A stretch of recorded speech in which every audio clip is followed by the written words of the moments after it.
Well, there isn't really a typical day, but this morning is not untypical. So at 8:30 this morning, I got a text from my husband to say JC, our son, showing no sign of getting up. He's got school in half an hour, a driving lesson at 10:15, and he's at work immediately afterwards. I predict a riot.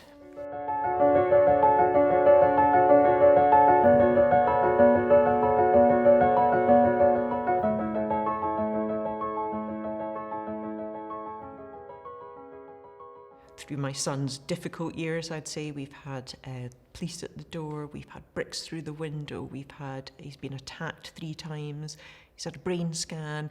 We have always managed to find humour in very, very dark places, and the children have responded to that. They've kind of been brought up in that environment. So we all talk, I mean, there's only 2 people in the family with a diagnosis, but we all talk about having a touch of autism. You know, we all have. It's like, and actually that is more or less the case. All of us have our own funny wee ways. We have our own ways of approaching the world and processing things that are going on.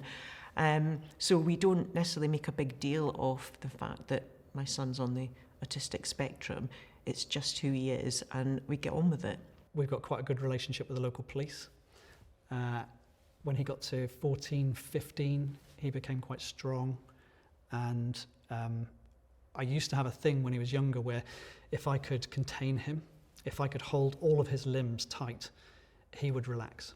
So if he was in a massive rage and he was kicking off and he's all red and he's sweaty and he's smashing things, if I could bring him to the floor gently and I could pin him to the floor, he would sink out of it. And it was just that feeling of being held. When he got to 14 or 15, that was more difficult to do. I got a few punches and kicks and hit with bats and things. And so at that point, you have to ring for support.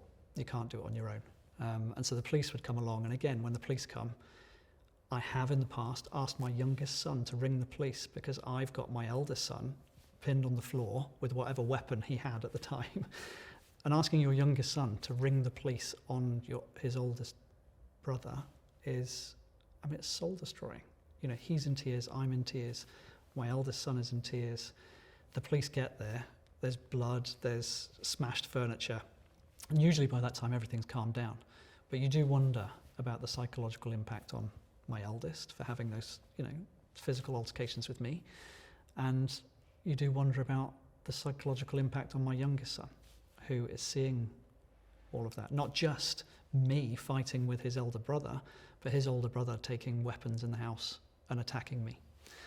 So it's difficult relationships. His behaviour presented so violently, so distressing, that nobody really wanted him. And therefore you felt, you know, you'd walk up the school gate and parents would pull their children away from him, which, you know, he's not a beast, he's the most amazing person. To experience that at 5 years old is really horrible. I just think it's so important that what is so often misunderstood can become understood by teaching staff, by parents, by employers, by students, and by the general public alone, because our experience as a family, in particular my son's experience, being misunderstood and being kind of categorised, if you like, has not done him any favours at all. So technology is everything.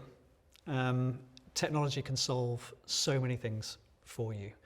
And to give you a few examples, when my son was little, he struggled to tell us what was going on in his life. So he wouldn't share his feelings with us. He wouldn't tell us about what happened at school. We were just completely in the dark.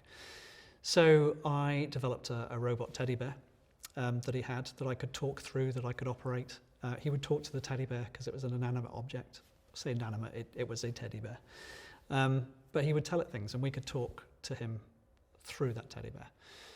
That was an amazing way of communicating with him. As he got older, it was the iPod, and we could talk to him through that, so it was text. Then home automation came in, and I created my own version of Alexa because Alexa wasn't there at that time. So we had Emma in our house, and I designed this system that would reduce the lights as we progressed into the evening, so it calmed the house down. It would wake him up at certain times. It would tell him when to brush his teeth. It would do all the things that we would tell him to do. But actually, because it was a system and because he was autistic, he loved the system. So if he was playing computer games and we wanted him off the computer at 6 o'clock or 7 o'clock, if we went into his bedroom and said, right, computer off now, time for bed, he'd kick off. If the computer that runs the router just cuts it off at 7 o'clock, doesn't matter if he's in the middle of a game, doesn't matter if he's halfway through talking to his friends, it just cuts him off. And he just goes, oh, that's it, the system's cut me off. The use of technology to do those things so that it's not us doing it, even though we've programmed it to do it, it's incredibly powerful. Something that it's taken a while to realise is that I was trying to prevent triggers for Ben, so things that he was that he found difficult, and his sensory issues, so where he would find crowds difficult, bright lights, noise.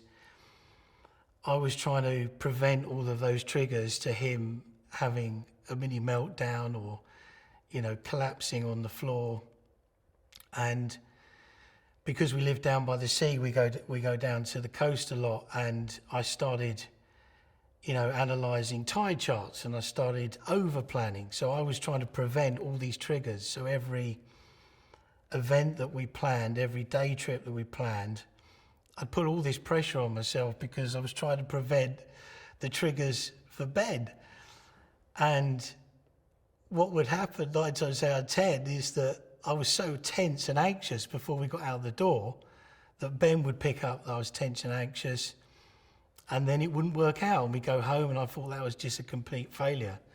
So it's taken me a while to realise to just don't over-plan, don't set high expectations to what you think is going to be a successful day trip or event. If you go somewhere and you're only there for 15 minutes, you have to come away, it was a success because you tried. Self-love is the first thing.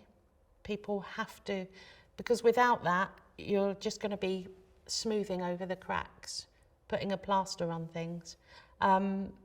So really forgiving yourself, viewing situations that you review over and over in your mind. Why did I do that? Why did I do that? To forgive yourself. That's why I did that. I'm not a bad person. Most people that I've worked with, children, students, adults, are lacking in confidence within themselves.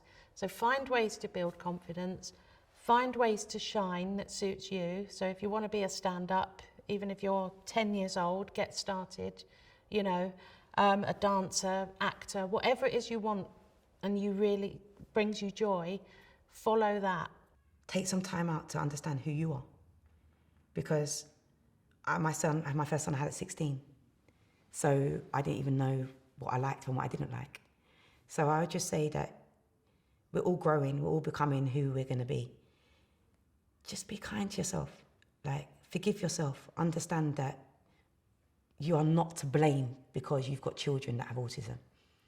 If anything, see it as a bonus, see it as a positive. It is hard, but be kind to yourself, be patient with yourself. You will get there in the end. How have I changed? I think I'm definitely a nicer person than I was. More tired and less judgmental. And actually it led me to pursue my own diagnosis. So I've actually got a diagnosis of ADHD now, that's shone a light on lots of things as well. I think that it has made me a much better person. I have so much more patience. I make sure I think about how I communicate things. It's kind of created opportunities for my work now as well, because I now work with families that have been through or going through our experience. I work alongside CAMS, delivering training courses, and I'm training CAMS professionals in a kind of a therapeutic parenting course. So actually, it's made me such a better person, so much more knowledgeable, and now I'm able to draw on all my experience that I have by knowing him and his friends, because now he has friends. He's got people that are like him and not like him as well, that bring this richness to you. And I know if she was able to be here, but I know his nan would say how it's made her such a different person as well. So it's not just impacted on us four that live at home. The whole extended family have been on this journey of neurodiversity and discovery. And I think in that you find so much more out about yourself, which surely must benefit your child as well.